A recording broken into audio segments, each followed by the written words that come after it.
Chapter 22. The voyage came to an end. We landed and proceeded to Paris. I soon found that I had overtaxed my strength and that I must repose before I could continue my journey. My father's care and attentions were indefatigable, but he did not know the origin of my sufferings and sought erroneous methods to remedy the incurable ill. He wished me to seek amusement in society. I abhorred the face of man. Oh, not abhorred.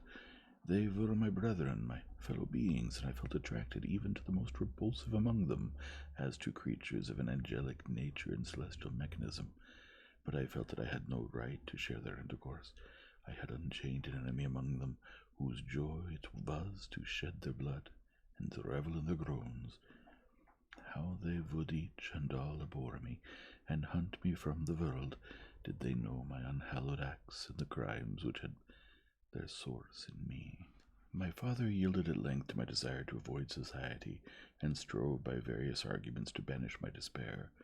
Sometimes he thought that I felt deeply the degradations of being obliged to answer charge of murder, and he endeavored to prove to me the futility of pride. "Alas, my father," said I, "how little do you know me. Human beings, their feelings and passions, would indeed be degraded to such a wretch as I felt pride. Justine, poor, unhappy Justine, was as innocent as I, and she suffered the same charge. She died for it, and I am the cause of this. I murdered her. William, Justine, and Henry, they all died by my hands." My father had often, during my imprisonment, heard me make the same assertion. When I thus accused myself, he sometimes seemed to desire an explanation, and at others he appeared to consider it as the offspring of delirium, and that during my illness some idea of this kind had presented itself to my imagination, the remembrance of which I preserved in my convalescence. I avoided explanation and maintained a continual silence concerning the wretch I had created. I had a persuasion that I should be supposed mad, and this in itself would forever have chained my tongue. But, besides, I could not bring myself to disclose a secret which would fill my hearer with consternation, and make fear and unnatural horror the inmates of his breast. I checked therefore my impatient thirst for empathy, and was silent when I would have given the world to have confided the fatal secret. Yet still words like those I have recorded would burst uncontrollably from me. I could offer no explanation of them, but their truth in part relieved the burden of my mysterious woe. Upon this occasion my father said, with an expression of unbounded wonder, "My dearest Victor, what infatuation is this? My dear son, I entreat you never to make such an assertion again." "I am not mad," I cried energetically. "The sun and the heavens, who have viewed my operations, can bear witness of my truth. I am the assassin of those most innocent victims. They died by my machinations. 1,000 times would I have shed my own blood, drop by drop, to save their lives. But I could not, my father. Indeed, I could not sacrifice the whole human race." The conclusion of this speech convinced my father that my ideas were deranged, and he instantly changed the subject of our conversation and endeavored to alter the course of my thoughts. He wished as much as possible to obliterate the memory of the scenes that had taken place in Ireland, and never alluded to them or suffered me to speak of my misfortunes. As time passed away, I became more calm. Misery had her dwelling in my heart, but I no longer talked in the same incoherent manner of my own crimes. Sufficient for me was the consciousness of them. By the utmost self-violence I curbed the imperious voice of wretchedness, which sometimes desired to declare itself to the whole world, and my manners were calmer and more composed than they had ever been since my journey to the Sea of Ice. A few days before we left Paris on our way to Switzerland, I received the following letter from Elizabeth. "My dear friend, it gave me the greatest pleasure to receive a letter from my uncle, dated at Paris. You are no longer at a formidable distance, and I may hope to see you in less than a fortnight. My poor cousin, how much you must have suffered! I expect to see you looking even more ill than when you quitted Geneva. This winter has been passed most miserably, tortured as I have been by anxious suspense, yet I hope to see the peace in your countenance, and to find that your heart is not totally void of comfort and tranquillity. Yet I fear that the same feelings now exist that what made you so miserable a year ago, even perhaps augmented by time. I would not disturb you at this period, when so many misfortunes weigh upon it, but a conversation that I had with my uncle previous to his departure renders some explanation necessary before we meet. Explanation? You may possibly say, what can Elizabeth have to explain? If you really say this, my questions are answered and all my doubts satisfied. But you are distant from me, and it is possible that you may dread and yet be pleased with this explanation. And in the probability of this being the case, I dare not any longer postpone writing what, during your absence, I have often wished to express to you, but have never had the courage to begin. You well know, Victor, that our union had been the favorite plan of your parents ever since our infancy. We were told this when young, and taught to look forward to it as an event that would certainly take place. We were affectionate playfellows during childhood, and I believe dear and valued friends to one another as we grew older. But as brother and sister often entertain a lively affection towards each other, without desiring a more intimate union, may not such also be our case? Tell me, dearest Victor, answer me. I conjure you by our mutual happiness, with simple truth. Do you not love another? You have traveled.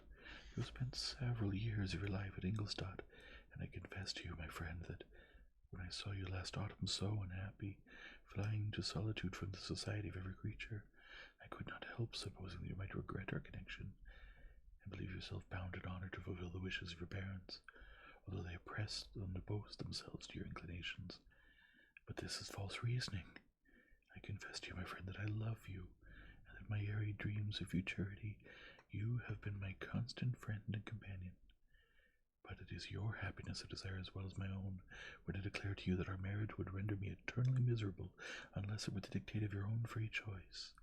Even now I weep to think that, borne down as you are by the cruelest misfortunes, you may stifle, by the word honor, all hope of that love and happiness which would alone restore you to myself. I, who have so disinterested an affection for you, may increase your miseries tenfold by being an obstacle to your wishes. Now, Victor, be assured that your cousin and playmate has too sincere love for you not to be made miserable by this supposition. Be happy, my friend, and if you obey me in this one request, remain satisfied that nothing on earth will have the power to interrupt my tranquillity. Do not let this letter disturb you. Do not answer tomorrow or the next day, or even until you come, if it will give you pain. My uncle will send me news of your health, and if I see but one smile on your lips when we meet, occasioned by this or any other exertion of mine, I shall need no other happiness. Elizabeth Lavenza, Geneva, May 18th. This letter revived in my memory what I had before forgotten, the threat of the fiend. I will be with you on your wedding night. Such was my sentence, and on that night would the demon employ every art to destroy me and tear me from the glimpse of happiness which promised partly to console my sufferings. On that night he had determined to consummate his crimes by my death. Well, be it so, a deadly struggle would then assuredly take place, in which, if he were victorious, I should be at peace, and his power over me at an end. If he were vanquished, I should be a free man. Alas, but freedom, such as the peasant enjoys when his family have been massacred before his eyes, his cottage burned, his lands laid waste, and he is turned adrift, homeless, penniless, and alone, but free.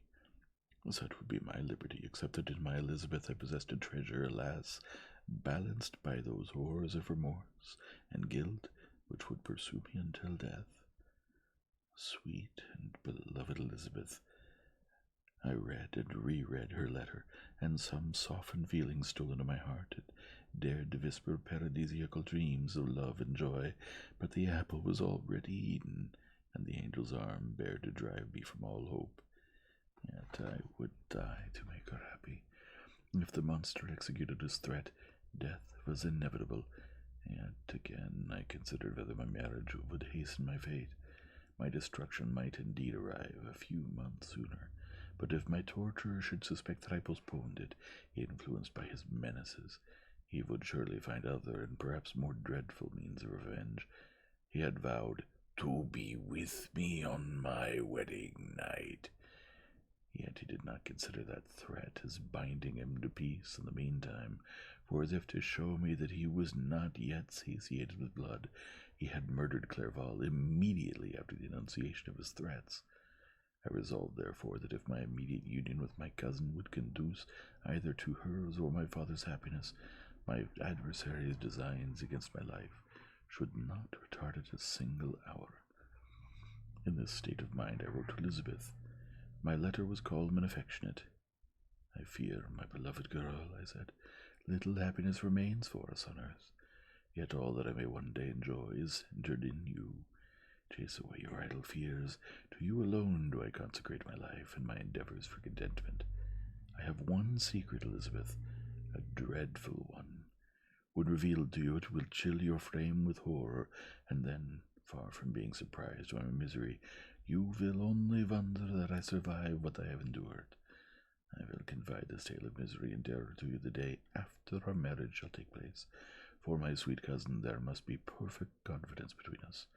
But until then, I conjure you, do not mention or allude to it. This I most earnestly entreat, and I know you will comply. In about a week after the arrival of Elizabeth's letter, we were returned to Geneva. The sweet girl welcomed me with warm affection, yet tears were in her eyes as she beheld my emaciated frame and feverish cheeks. I saw a change in her also. She was thinner, and had lost much of that heavenly vivacity that had before charmed me, but her gentleness and soft looks of compassion made her a more fit companion for one blasted and miserable as I was. The tranquillity which I now enjoyed did not endure. Memory brought madness with it, and when I thought of what had passed, a real insanity possessed me. Sometimes I was furious and burnt with rage, sometimes low and despondent. I never spoke nor looked at anyone, but sat motionless, bewildered by the multitude of miseries that overcame me. Elizabeth alone had the power to draw me from these fits. Her gentle voice would soothe me when transported by passion, and inspire me with human feelings when sunk in torpor. She wept with me and for me. When reason returned, she would remonstrate and endeavor to inspire me with resignation. It is well for the unfortunate to be resigned, but for the guilty there is no peace. The agonies of remorse poison the luxury that is otherwise sometimes found in indulging the excess of grief. Soon after my arrival, my father spoke of my immediate marriage with Elizabeth. I remained silent. Have you, then, some other attachment? None on earth. I love Elizabeth, and look forward to our union with delight. Let the day therefore be fixed, and on it I will consecrate myself, in life or death, to the happiness of my cousin. My dear Victor, do not speak thus. Heavy misfortunes have befallen us, but let us only cling closer to what remains, and transfer our love for those whom we have lost to those who yet live. Our circle will be small, but bound close by the ties of affection and mutual misfortune, and when time shall have softened your despair, new and dear objects of care will be born to replace those of whom we have been so cruelly deprived. Such were the lessons of my father, but to me the remembrance of the threat returned. Nor can you wonder that, omnipotent as the fiend had yet been in his deeds of blood, I should almost regard him as invincible, and that when he had pronounced the words, "I shall be with you on your wedding night," I should regard that threatened fate as unavoidable. But death was no evil to me, if the loss of Elizabeth were balanced with it, and I therefore, with a contented and even cheerful countenance, agreed with my father that my cousin would consent. The ceremony should take place in 10 days, and thus put, as I imagined, the seal to my fate. Great God! If for one instant I had thought what might be the hellish intention of my fiendish adversary, I would rather have banished myself forever from my native country, and wandered a friendless outcast over the earth, than have consented to this miserable marriage. But as if possessed of magic powers, the monster had blinded me to his real intentions, and when I thought that I had prepared only my own death, I hastened that of a far dearer victim. As the period fixed for our marriage drew nearer, whether from cowardice or a prophetic feeling, I felt my heart sink within me. But as I concealed my feelings by an appearance of hilarity that brought smiles and joy to the countenance of my father, but hardly deceived the ever-watchful and nicer eye of Elizabeth, she looked forward to our union with placid contentment, not unmingled with a little fear, which past misfortunes had impressed. And what now appeared certain intangible happiness might soon dissipate into an airy dream and leave no trace but deep and everlasting regret. Preparations were made for the event, congratulatory visits were received, and all wore a smiling appearance. I shut up as well as I could in my own heart the anxiety that preyed there, and entered with seeming earnestness into the plans of my father, although they might only serve as the decorations of my tragedy. Through my father's exertions as part of the inheritance of Elizabeth had been restored to her by the Austrian government. A small possession on the shores of Como belonged to her. It was agreed that immediately after our union we should proceed to Villa Lavenza and spend our first days of happiness beside the beautiful lake near which it stood. In the meantime, I took every precaution to defend my person in case the fiend should openly attack me. I carried pistols and a dagger constantly about me, and was ever on the watch to prevent artifice, and by these means gained a greater degree of tranquillity. Indeed, as the period approached, the threat appeared more as a delusion, not to be regarded as worthy to disturb my peace, while the happiness I hoped for in my marriage bore a greater appearance of certainty as the day fixed for its solemnization drew nearer, and I heard it continually spoken of as an occurrence which no accident could possibly prevent. Elizabeth seemed happy. My tranquil demeanor contributed greatly to calm her mind, but on the day that was to fulfill my wishes and my destiny she was melancholy, and a presentiment of evil pervaded her, and perhaps also she thought of the dreadful secret which I had promised to reveal to her on the following day. My father was in the meantime overjoyed, and in the bustle of preparation only recognized the melancholy of his niece, the diffidence of a bride. After the ceremony was performed, a large party assembled at my father's, but it was agreed that Elizabeth and I should commence our journey by water, sleeping that night at Evian, and continuing our voyage on the following day. The day was fair, the wind favorable, all smiled on our nuptial embarkation. Those were the last moments of my life during which I enjoyed the feeling of happiness. We passed rapidly along.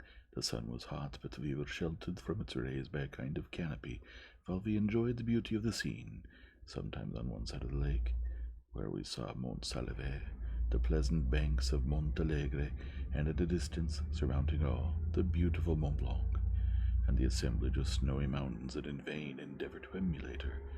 Sometimes, coasting the opposite banks, we saw the mighty Jura opposing its dark side to the ambition that would quit its native country, and an almost insurmountable barrier to the invader who should wish to enslave it.